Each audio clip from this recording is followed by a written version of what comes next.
One moment, one play, one look on the sideline. That's all it took for fans to start asking a question nobody thought would be on the table this soon. Did something inside the Indiana Fever just break for good? Because what happened during that game wasn't just another coaching decision.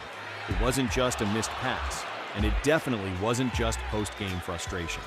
The cameras caught everything, and once people started putting the pieces together, the story became far bigger than a single overtime possession. For months, Caitlin Clark has been the center of attention in women's basketball.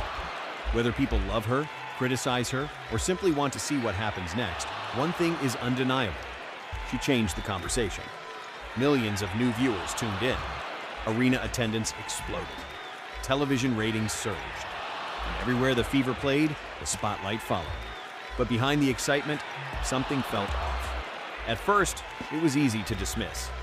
A strange comment here, an awkward moment there, a confusing decision during a game.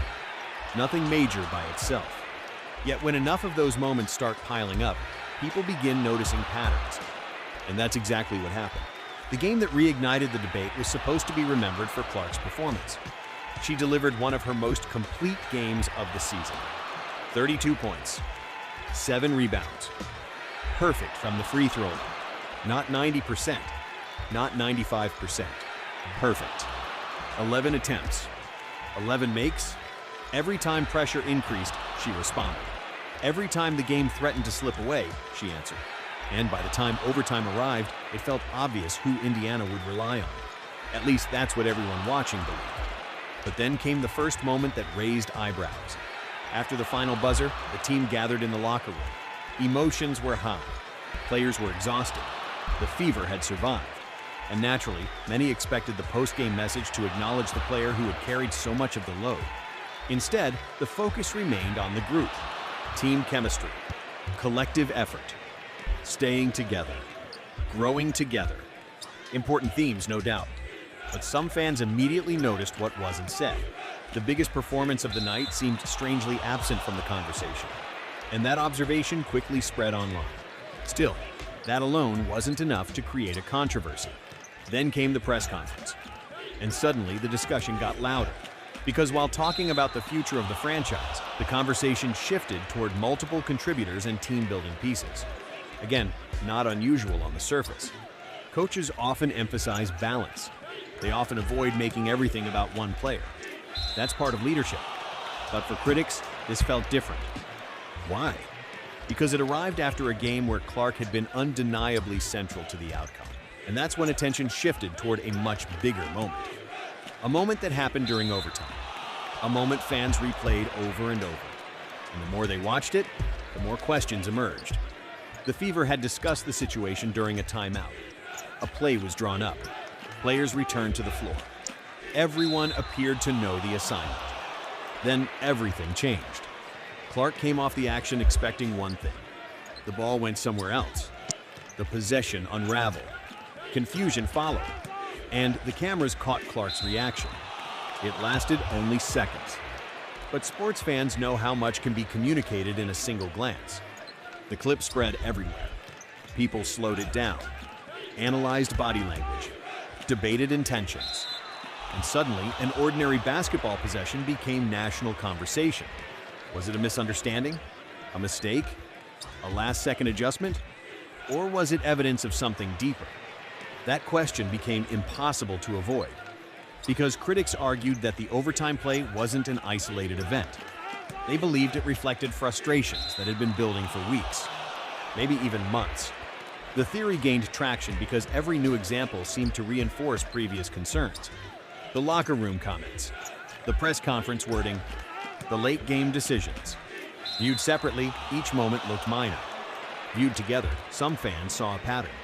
Whether that interpretation was fair or not became the next battle.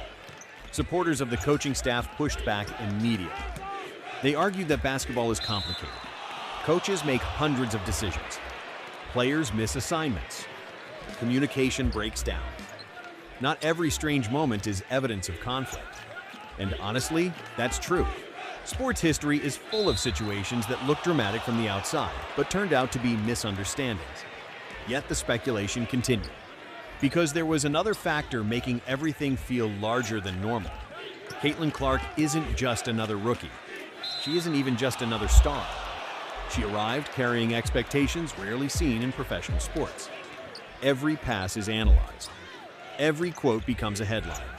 Every reaction gets clipped and shared across social media within minutes. That kind of attention magnifies everything. A small disagreement becomes a national story. A missed opportunity becomes a controversy. A facial expression becomes evidence.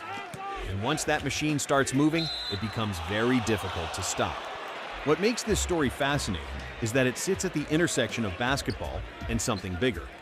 Expectations, leadership, recognition, identity. When a franchise finds a player capable of transforming its visibility, difficult questions emerge. How much should the offense revolve around that player? How much credit should they receive? How do coaches maintain balance while still acknowledging greatness? Those aren't easy questions, and organizations across sports have struggled with them for decades. The Fever suddenly found themselves facing all of them at once. Meanwhile, Clark continued doing what she has done throughout her career: producing, competing, performing under pressure. That's why the conversation refuses to disappear. Because regardless of where someone stands on the controversy, the numbers remain impossible to ignore. The impact remains impossible to ignore. And the attention surrounding her remains unlike anything the league has experienced in years. Which brings us to the biggest question. What happens next? Because this isn't really about one overtime possession anymore. It's about trust. It's about direction. And it's about whether everyone inside the organization sees the future the same way. If they do, this becomes a temporary storm, the kind every team survives. But if they don't, then that overtime moment may eventually be remembered as something much larger. The instant people realized cracks were beginning to form beneath the surface. And once fans start believing that, every future decision gets viewed through a completely different lens. Every substitution, every quote, every timeout, everything matters. Which means the pressure on Indiana is only growing. The truth is, nobody outside that locker room knows exactly what was said, what was intended, or what every decision meant. But we do know this: the cameras captured a moment that sparked questions across the basketball world. Questions about leadership, questions about trust, and questions about the future of one of the most important players the WNBA has ever seen. Whether this turns into a forgotten controversy or the beginning of a much bigger story remains to be seen. But one thing is certain: